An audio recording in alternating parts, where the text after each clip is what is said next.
The Indian government has decided to reduce the staff strength in Pakistan's High Commission in New Delhi by 50%. In a statement, India's Ministry of External Affairs said New Delhi would reciprocally reduce its own presence in Islamabad to the same proportion. More details in this report. The decision comes the day after 5 officials of the Indian High Commission in Pakistan returned to India through the Attari-Wagah border. The officials include 2 staffers who were briefly detained in a hit-and-run case and possession of fake currency earlier this month. Pakistan has already downgraded its diplomatic ties with India after it illegally annexed occupied Kashmir last year in August. Days later, India was asked to recall its High Commissioner Ajay Basaria following the recent standoff between China and India at the line of actual control. Pakistan's Foreign Minister Shah Mahmood Qureshi warned that India might escalate tensions with Pakistan to divert the world's attention from its failures. The Indian government is facing criticism from opposition parties and the public over its failure in the recent border clash with China and an expansionist approach that led to the killing of 20 Indian soldiers, including a colonel. Now in Pakistan, 105 more people have died from the coronavirus overnight, raising the death toll to 3,695. The Health Ministry says 3,946 new cases have been reported during the past 24 hours, taking the count to over 185,000. The ministry said nearly 73,500 patients have recovered so far, while over 3,200 are critical. The southern province of Sindh leads in the number of infections with more than 71,000 cases, while Punjab is second with over 68,000 cases. Pakistan's Army Chief General Qamar Javed Bajwa says global cooperation is vital to deal with COVID-19 outbreak and its economic impact. Meeting a 10-member medical team of the People's Liberation Army, Bajwa hailed China's assistance to help Pakistan fight with the crisis.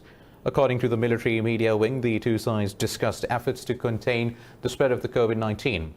The visiting delegation reassured Bajwa of China's support for Pakistan at all forums. The coronavirus pandemic continues to keep the world on the edge as some countries report a surge in cases while others ease lockdowns. The virus has claimed more than 472,000 lives worldwide among over 9.1 million cases of infection so far. More details in this report.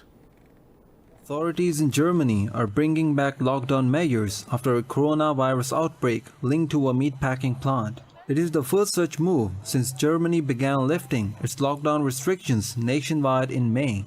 The country has reported nearly 192,000 cases with more than 9,200 fatalities. Elsewhere, the UK has eased restrictions thanks to a decline in the number of new cases and the belief that there is no risk of a second peak.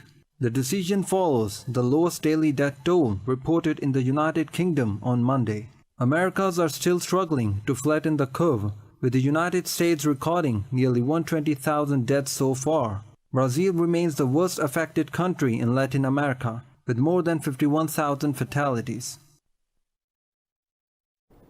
Moving on, Saudi Arabia says it will limit the number of domestic pilgrims attending the Hajj this year to around 1,000. The country has already banned international visitors from making the Islamic pilgrimage in a bid to control coronavirus. The decision marks the first time in Saudi Arabia's modern history that Muslims outside the kingdom have been barred from performing the Hajj. There were fears the Hajj might be cancelled altogether, but now the country has decided to hold the annual gathering with a limited number of people currently living in the kingdom. An estimated 2 million people would otherwise have visited Mecca and Medina in July for the annual gathering. US President Donald Trump has extended a pause on some green cards and suspended visas for other foreign workers until the end of 2020. In a press briefing, the White House official said the move will create jobs for Americans hurting economy due to the pandemic. They said the freeze will impact about 525,000 people, including 170,000 people blocked by green cards ban. Officials said those who already have valid visas will not be affected even if they are currently outside of the US. The order is in line with Trump's hardline policy as he has ramped up his anti-immigrant rhetoric ahead of November's presidential election. Now, in Yemen, clashes have erupted between government forces and southern separatists hours after Saudi Arabia says the two sides agreed to maintain ceasefire in Abyan province. A military official said government forces launched attacks on the Southern Transition Council site east of Zinjibar. He said dozens of fighters were killed and wounded in the attacks. Violence has flared between the STC and government forces since the group declared self-rule over Aden, other southern provinces in April. The conflict dated back to March 2015 when Houthi rebels seized the capital Sana'a and forced President Hadi to flee the country. Now, Israeli police have shot dead a Palestinian at a checkpoint in the occupied West Bank. In a statement, police said the man was killed after he tried to ram his car into a border officer who was injured slightly. Tensions in the region have flared ever since Israeli Prime Minister Benjamin Netanyahu unveiled plans to annex part of the occupied West Bank. Earlier, thousands of Palestinians have rallied in Jericho to protest against Israel's unilateral actions in the occupied territory. The demonstration was also attended by dozens of foreign diplomats, including UN Peace Envoy for Middle East and EU's representative. UN envoy Nikolay Mladenov said US-backed annexation plan can kill chance of peace and Palestinian statehood. Sudan says it has repulsed Ethiopia's attack on Anfal military camp in the eastern Al-Qadarif state. In a statement, Sudan's army said it inflicted wide losses on Ethiopian forces. Sudan has the right to defend its territory from any attack. Earlier in May, 3 soldiers of Sudan were killed, but the two countries have agreed to work towards reducing tensions. Both countries have held multiple unfruitful talks over the issue. Sudan and Ethiopia dispute the demarcation of the border between them.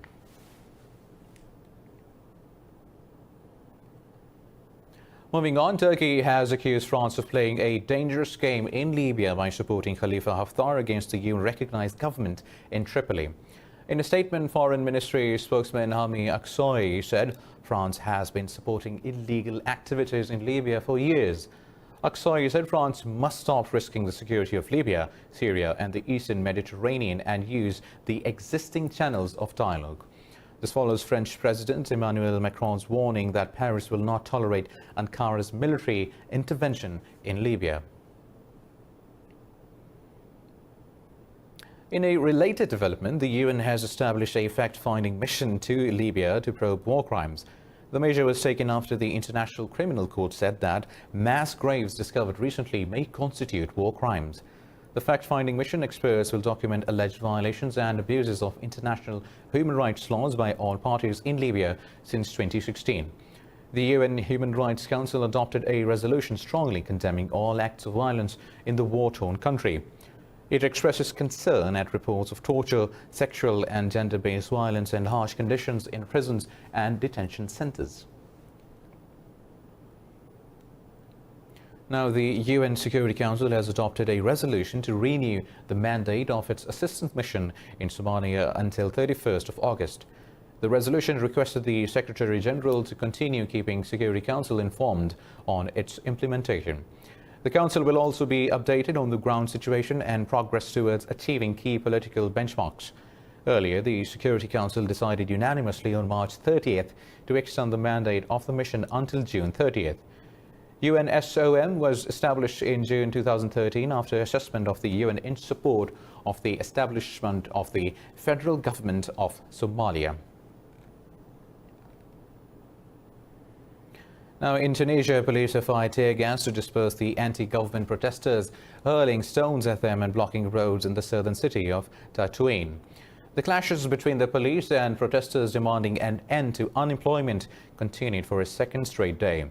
Demonstrators have been calling on the government to implement a 2017 deal to create jobs in oil companies and infrastructure projects.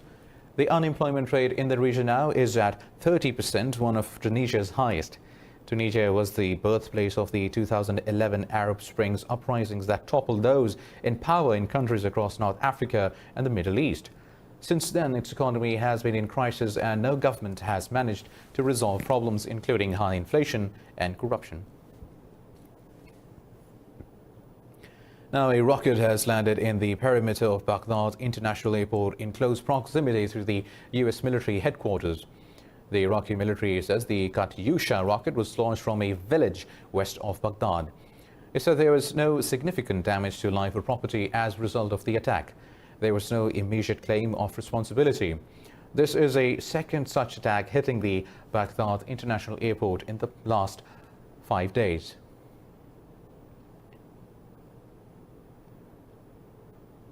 Moving on, the US says it no longer wants to dethrone Syria's President Bashar al-Assad.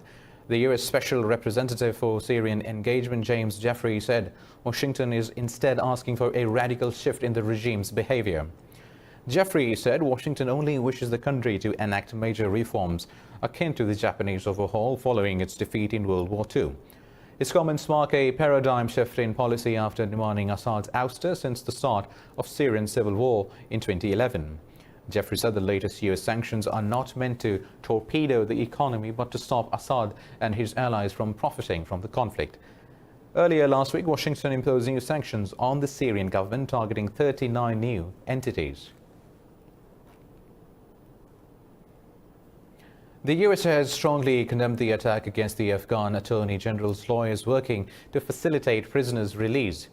In a tweet, Washington's envoy Zalmi Khalilzad said domestic and foreign spoilers are trying to disrupt and delay the peace process. Khalilzad called for a full investigation to find and punish the perpetrators. He urged Kabul and the Taliban to push forward with the intra-Afghan talks.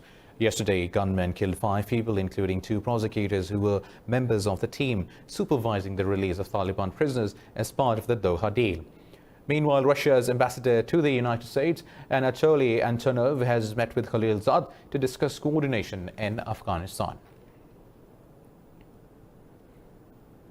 More news coming up after a short break. Stay tuned. Welcome back. Now, Washington has praised the results of the first round of Russian-US talks on strategic stability in Vienna. Special Presidential Envoy for Arms Control, Marshal Billingsley, has said the two sides discussed full range of nuclear topics. In a tweet, the U.S. envoy said both sides have agreed in principle on the second round of consultations. The 10-hour Russian-US consultations on strategic stability were held behind closed doors. Deputy Foreign Minister Sergei Ryabkov led the Russian delegation. Issues of the extension of the New START treaty were among the topics of the Russian-US strategic stability consultations. U.S. President Donald Trump has authorized the government to arrest anyone who vandalizes or destroys historical statues. He said penalties of up to 10 years in prison would also be imposed against those responsible. In a tweet, Trump said that this action may also be used retroactively for destruction already caused during protests against the killing of George Floyd. This comes amid calls by protesters to remove statues of figures linked to racism. Angry protesters targeted statues of Christopher Columbus, claiming that his voyages laid the groundwork for the violent extermination of the local population. Now, the city of Seattle says it will take back control of the so-called Capitol Hill organized protest area. In a news conference, Seattle Mayor Jenny Durkan said the recent shooting incident prompted the decision as it affected businesses and local residents. Durkan said the administration will prefer a negotiated solution contrary to the police chief seeking greater authority to use force if required. Earlier on Saturday, 2 shooting incidents left 1 dead and 2 others injured. Meanwhile, a New York City police officer has been suspended without pay after rendering a black man unconscious in a chokehold. New York mayor and its police department deemed the incident unacceptable days after the city council outlawed chokeholds after George Floyd's death. Beijing says it will respond if Washington continues to target Chinese media organizations operating in the United States. Foreign Ministry spokesperson Zhao Lijian made these remarks at a press offering after the U.S. designated 4 more new organizations as propaganda outlets. The State Department listed China Central Television, China News Service, People's Daily and Global Times as foreign missions. In a press conference, U.S. diplomat for East Asia alleged the outlets were mouthpieces for Beijing. The latest order follows a similar move against 5 other Chinese media outlets, including state news agency Xinhua, in February. US-based employees of all 9 outlets will be treated the same as the staff at Beijing's diplomatic missions. Venezuela's President Nicolas Maduro says he is willing to meet with US President Donald Trump to settle the ongoing conflict. In an interview, Maduro said he will be open to the idea of meeting with Trump on the basis of mutual respect. This comes after Trump tracked back on his remarks over the possibility of holding a peace summit with Maduro. In a tweet, the US president said he will only meet with Venezuela's leader to discuss his departure from the office. Earlier on Sunday, Trump had hinted at talks with Maduro and downplayed recognizing Venezuela's opposition leader, Juan Guaido, as the country's legitimate leader. Now, unknown assailants have killed 15 inhabitants of an indigenous village in Mexico's southern state of Oaxaca. State prosecutors say 2 women are among the victims. In a statement, the municipal government said it suspects involvement of at least 6 armed people with support of a local crime boss.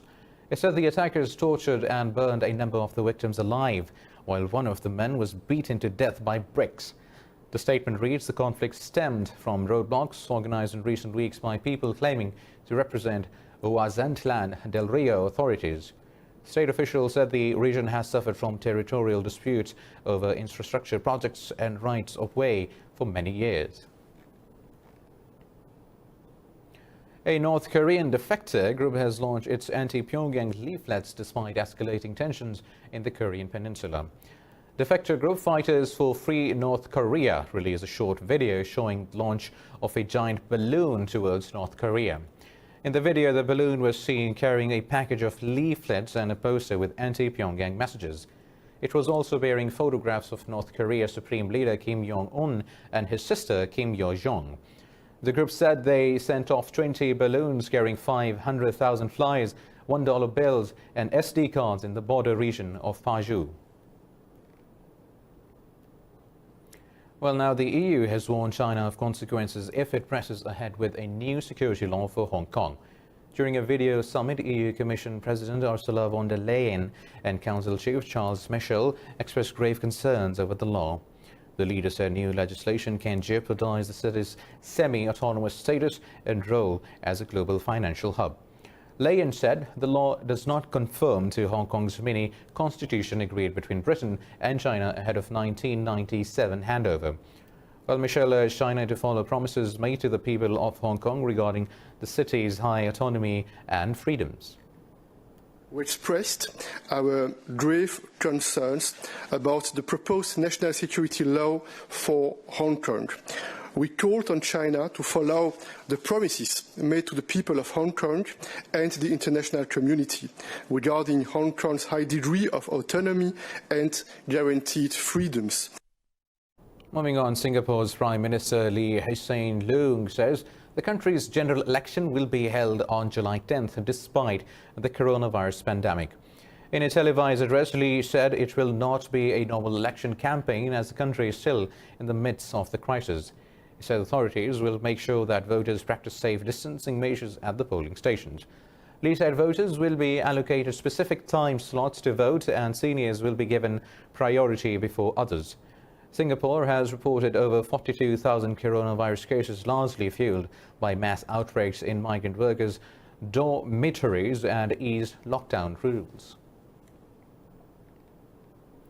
New Zealand police have seized assets worth $90.68 million linked to a Russian man suspected of laundering billions of dollars in digital currency. In a statement, the department said this is the largest restraint of funds in New Zealand police history. Police said the seized assets were being held in a New Zealand company owned by Alexander Vinnick. The man is accused of masterminding a Bitcoin laundering ring and is wanted by both France and the United States. U.S. authorities accuse Vinnick of running BTC, a digital currency exchange used to trade Bitcoin to facilitate crimes. Vinnick has denied the charges, saying he was a technical consultant to BTC and not its operator. A UK-led team of wildlife scientists have launched an initiative to track wildlife before and during the after lockdown. The researchers' aim is to study what they have called the anthropause, the worldwide temporary slowdown in human activity. Researchers say by measuring the impact of slowdown, they will reveal ways in which the world can share the increasingly crowded planet. They outline steps to allow scientists to learn as much as possible from the sudden absence of humans in many landscapes. The study depends on permission to carry out the work and access to information about human movement as well as animal tracking data. This comes after many accounts of wildlife moving freely through urban settings amid pandemic lockdowns. The newly crowned world's fastest supercomputer, Japan's Fugaku, is being deployed in the fight against the coronavirus. Japanese machine can perform more than 415 quadrillion computations a second and has already worked out how breathe droplets spread. Experts are hoping the supercomputer will also be able to help narrow down the search for effective treatments for the virus. Developers say Fugaku is about 3 times faster than US-developed Summit supercomputer. Japan's computer also toppled all supercomputers for the first time in history as a single machine simultaneously. Fugaku is expected to start full-time operation from April 2021 after 6 years of development.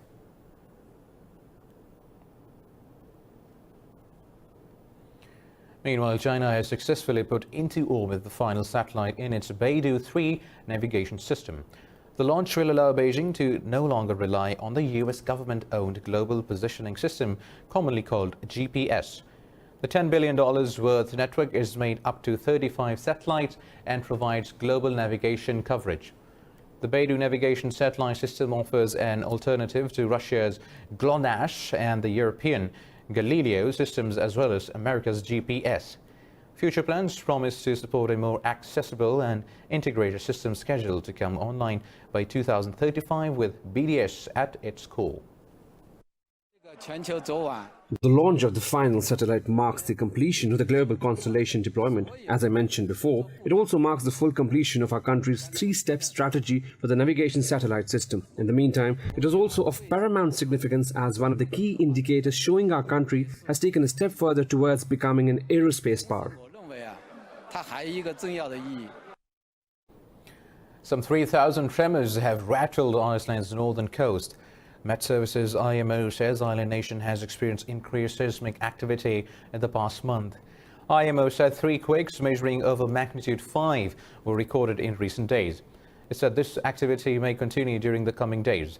Earlier this month, authorities warned country's most active volcano, Grímsvötn, can erupt soon. Iceland sits on the boundary of the North American plate and Eurasian plate with mid-Atlantic ridge running through the middle with series of volcanic zones. In Russia's Lake Baikal, an outbreak of disease among the sponge population can pose a threat to its famously crystal clear waters. Scientists have noticed a drastic decline in the sponge population, especially in the Bay of Litsvenka that has been a popular tourist spot. More details in this report. For 5 years, researchers have been monitoring the number of sponges and collecting samples to see how many of them are diseased. However, it is not entirely clear what is causing the spread of disease among the population. They say at first, diseased sponges lost their pigment or turned a rose color, then parts of the seabed became covered in dying organic matter. On the face of it, we see that in places with a higher anthropogenic impact, the situation with diseased sponges is significantly worse. In the Bay of Litsvenka, I already consider it to be a local ecological catastrophe because the diversity of sponges there has been lost. The number of them has fallen catastrophically and everything there is covered in a layer of slime, dying organic matter. There is no chance for the ecosystem to recover in the near future. Sponges play a vital role in filtering the water in Lake Baikal. According to the scientists, a sponge of only 5 centimeters in diameter can filter up to 20 liters of water in 24 hours. They believe drastic measures need to be taken to halt the spread of the disease. Как говорится, что мы видим. Lechyanka is a place that I think should be temporarily closed to tourists because nature can heal itself and it can do it quite quickly. But it needs to be left alone for some time at least. Then we would need to observe certain rules because it's all built up for many years. Baikal is the world's largest freshwater lake and is home to many unique species. The Golden Globes Awards, scheduled to take place in January next year, have been delayed due to the coronavirus pandemic. The decision comes after concerns that a field consisting only of films released in 2020 will not be as broad or competitive as in the previous years. Next year's Golden Globes will take place on February 28th. In a statement, the Hollywood Press Association said it will provide guidance around eligibility, voting period and revised nominations in the coming weeks. The Globes are the first major Hollywood Awards gala of the year and are seen as an early bell. President Donald Trump, while dismissing reports about termination of trade deal with China, has said the pact is fully intact. Trump said he hopes that Beijing lives up to the terms of the agreement. Earlier, White House trade advisor Peter Navarro said President Trump had decided to terminate the China trade deal. However, he said intelligence officials are nearly convinced that the coronavirus pandemic originated in a Wuhan lab. The US has accused India of engaging in unfair and discriminatory practices on charter air transportation services. The US Transportation Department has issued an order requiring Indian air carriers to apply for case-by-case authorization before charter flights. The department said it seeks to restore a level playing field for American airlines under the US-India Air Transport Agreement. The ruling said Delhi had banned all scheduled services and stopped approving US carriers for charter operations. It said Air India has been conducting to and from repatriation charter flights since May 7th. Washington first raised objections with Delhi through engagement by the US Embassy in New Delhi on May 28th. The order will come into effect from July 22nd. The Wall Street stocks have surged after White House trade advisor Peter Navarro clarified that the US-China trade deal is not over. Hitting a record high, Apple was among the best performing stocks, while the bank stocks also rose broadly. The shares of JP Morgan Chase, Citigroup, Wells Fargo and Bank of America soared nearly 2%. All the major bourses landed in positive territory and traded near 1% higher. Meanwhile, oil prices also ascended over Washington's assurance that China trade deal is fully intact.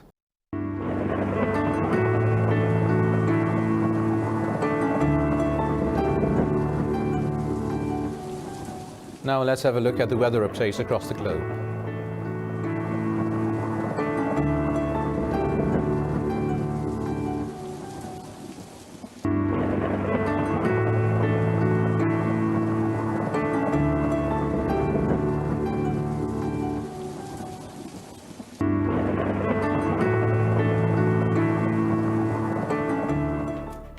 With this, we come to the end of this bulletin. For the latest updates, you can follow us on social media as Indus News. Take care.